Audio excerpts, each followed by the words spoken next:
So I want to go on sort of a broader sort of topic, which is, you can't be a startup these days without talking about AI.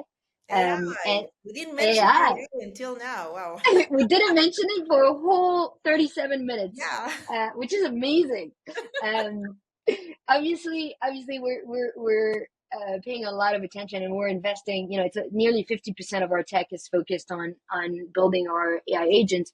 But AppsFlyer, being a tech company in the heart of Tel Aviv, it's in Herzliya, right? Yeah.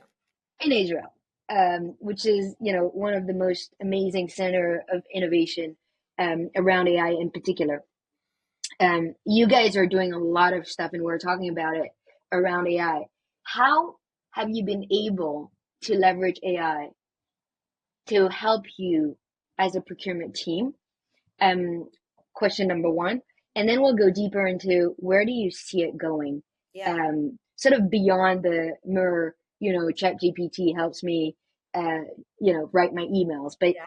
sort of beyond that, where can it go? Yeah. So we're getting to the more interesting part. I'm So sorry, it took us 38 minutes to get there.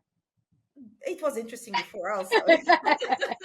So yeah, I consider myself as a tech junkie. So when OpenAI released ChatGPT more than 2 years ago, I immediately started experimenting and I was completely hooked.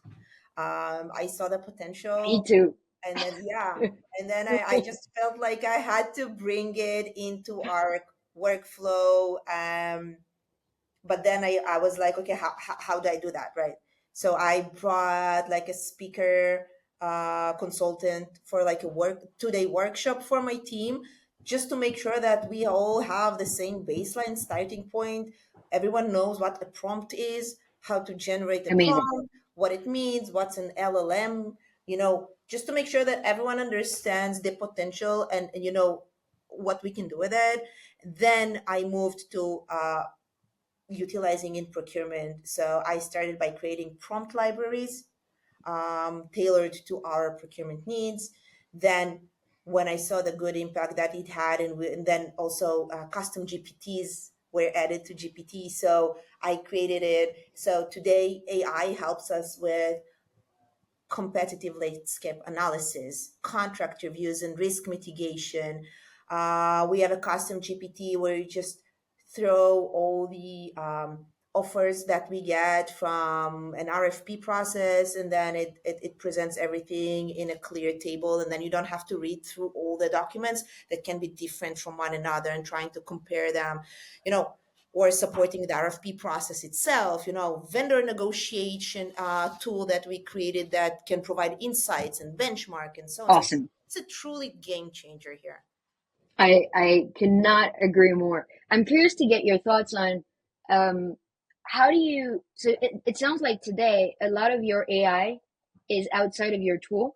How do you bring AI and distribute AI more within your tool so that your stakeholders almost kind of have to use it?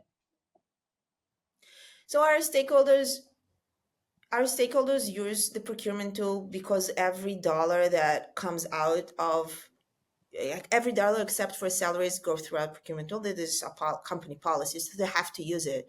But the question is, how do we utilize it even more? And we have a corporate agreement with ChatGPT, so we have a It's a safe wild, everybody, for that's awesome. everyone. So we're now working on integrating ChatGPT with the different systems, other tools that we have, so that afterwards we can create processes to simplify the visibility of everything to everyone in the company. But for example, something that we did is as a small procurement team, we cannot touch on every dollar and we can't negotiate on everything. So we're trying to give our stakeholders tools to manage the small value transactions, the tail Long value. tail One of them, negotiation. yeah. So one of them was an AI negotiation simulator that I created in ChatGPT that they can talk with, and it will help them and give them tools on how to negotiate based on our, policy and strategy and guidelines, and it will just, teach them how to negotiate without us actually being there, for This is example. this is awesome. This is like a trip at Mahane Yehuda, but like in Chat GPT. This is great.